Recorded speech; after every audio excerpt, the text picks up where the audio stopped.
Hello, everyone. Welcome to today's episode. How many times have you said, I'll do it tomorrow, only to leave your dreams gathering dust? Today, through the story of a young carpenter, we'll discover why we stop halfway and the simple secret to finally finishing everything you start. Let's begin. Have you ever stood in the wreckage of your own good intentions? Have you ever felt that electric spark of a new idea, only to watch it flicker and die before the job was done? If you've ever felt the sting of a half-read book, a dusty gym membership, or a creative project abandoned in a drawer, you are not alone. But before we dive into the tale of a man who conquered the ghosts of the unfinished, I want to hear from you. What time are you reading this? Where in the world are you joining us from? Drop a comment below and share your story. And if you're looking for the spark to finish your own masterpiece, don't forget to like and subscribe for more deep dives into the human spirit. Now, let us enter the workshop of Ethan, a man who had to lose everything to learn the secret of completion. The graveyard of great ideas. In a small village lived a 28-year-old carpenter named Ethan. To look at his hands was to see the hands of a genius.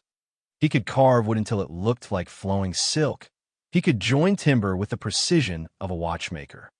But to look at his workshop was to see a cemetery. Every corner of Ethan's shop held a ghost. There was a mahogany chair, elegant and sturdy, but missing its fourth leg. In the center stood a grand dining table, its legs intricately carved with vines, yet lacked a surface to hold a single plate. There were cabinets without doors and chests without lids. When neighbors would pass by and ask, "Ethan, will my bookshelf be ready?" he would offer a nervous, practiced smile.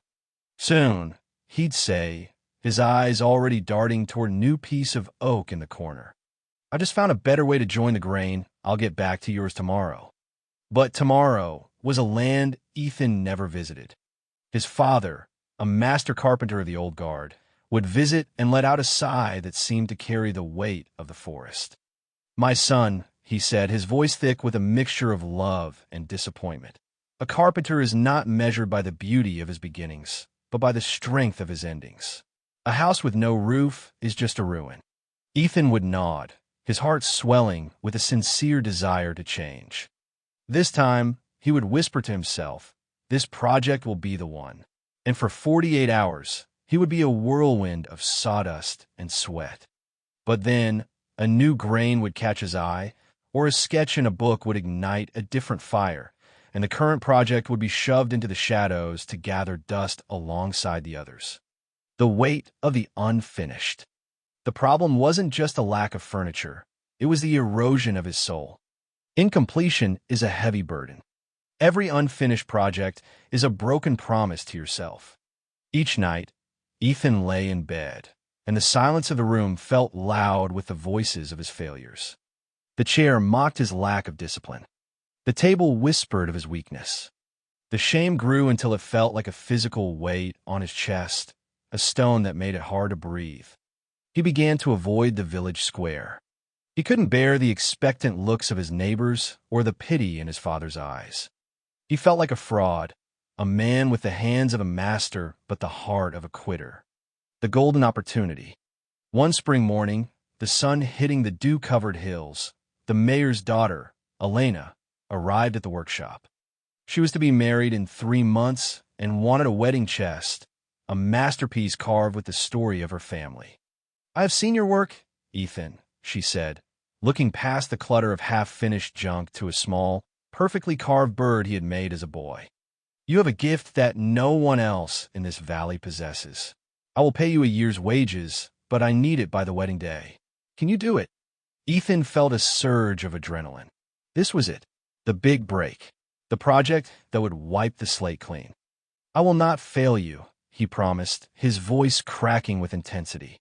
For the first 2 weeks, Ethan was possessed. He selected the finest cedar.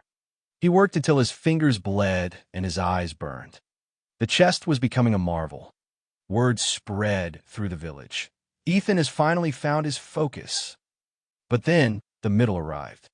The middle is that gray zone where the initial excitement has evaporated and the finish line is still miles away. It's the zone of sanding, of repetitive detail, of the grueling labor that isn't fun. During this time, Ethan saw a design for a miniature jewelry box. It's so small, he told himself. I can finish it in a day, then return to the chest with fresh eyes. The one day became 3. The jewelry box led to a clock frame. The clock frame led to a stool. The middle of the wedding chest became a vast, insurmountable desert. The wedding bells rang on a Saturday in June. Elena's father sent a carriage to the workshop. Ethan stood in the center of the room, looking at the chest. It was hollow. The lid sat unattached. The carvings of the family tree ended abruptly at the roots. The carriage left empty. The job went to a rival carpenter in the next town. Ethan didn't just lose the money, he lost his name. He sat on the floor of his workshop and wept, not for the lost gold, but for the realization that he was a prisoner of his own mind. The lesson of the spoon.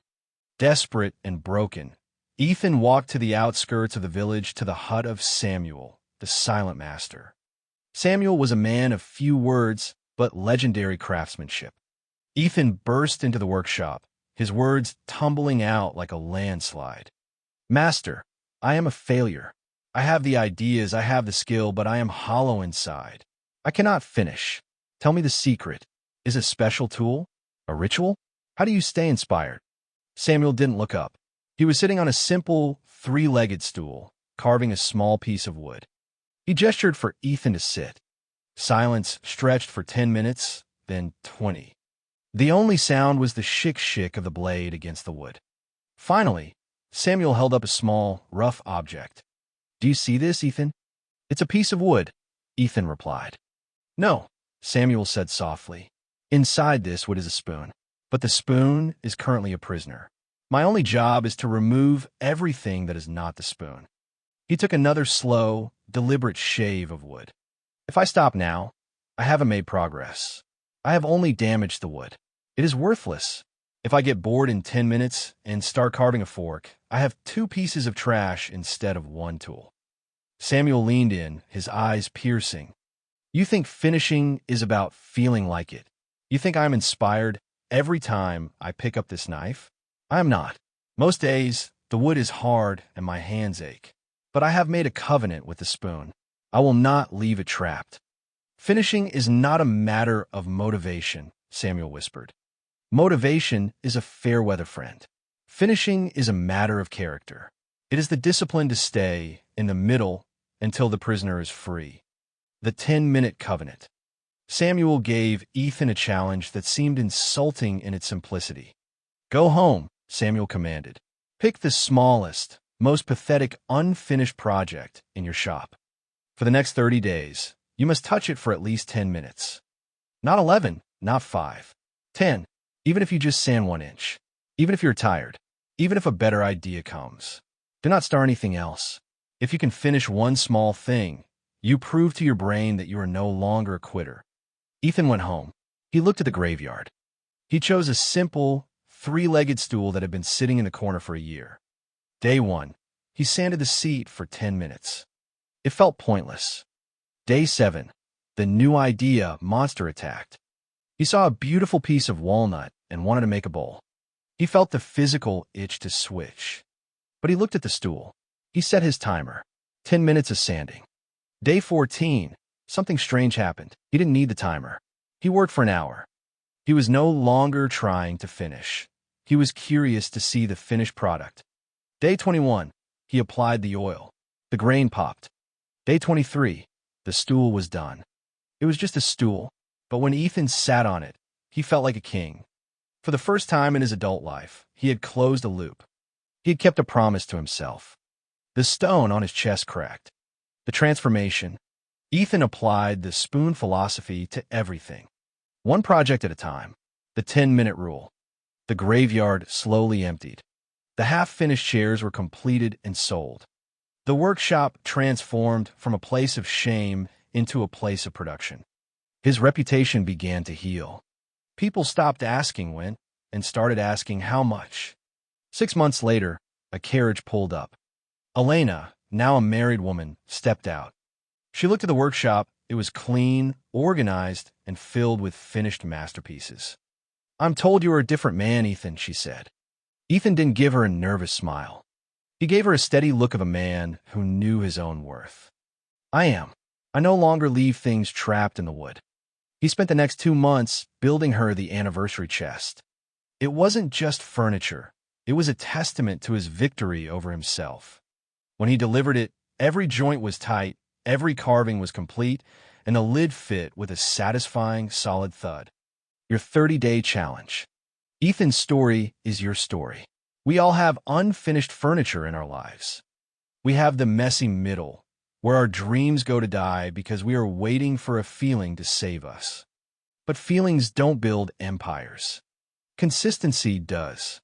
The 3 pillars of the finisher. The middle is a filter. Understand that the boring part of a project is actually a test. It is the filter that separates the dreamers from the doers. When it gets hard, you aren't failing, you are qualifying for success. Done is better than perfect.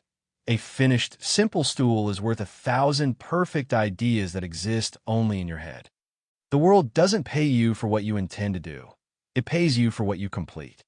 The power of 10 minutes. Don't wait for a 4-hour block of time. Use the spoon method. Touch your goal every single day. Consistency is the hammer that breaks the stone of procrastination. The challenge. I want you to look at your workshop. What is that one project, that book, that course, that habit that you've left half done? For the next 30 days, commit to 10 minutes a day on that one project. No jumping, no new and better ideas. Just you and the work. Drop a comment below right now. What is the one thing you're going to finish? Let this be your public covenant. When you finish that one thing, you prove to yourself that you are a finisher. And once you prove that, you can build anything you can imagine. Stop starting. Start finishing. Your masterpiece is waiting to be let out of the wood.